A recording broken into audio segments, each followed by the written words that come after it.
Mercedes-Benz Vans has really taught me how important communication is in any company.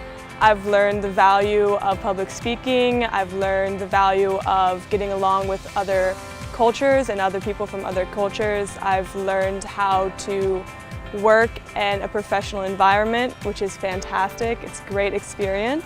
I work in the communications field, so that means that I do a lot of work with internal and external communications.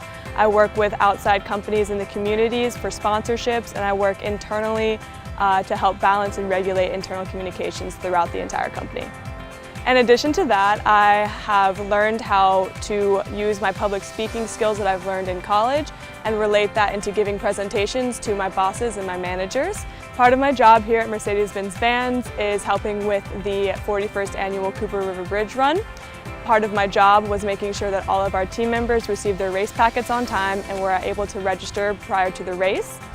Not only does Mercedes-Benz Vans offer adequate compensation, I'm also able to redeem academic credit for my internship, as well as influence my personal and professional development.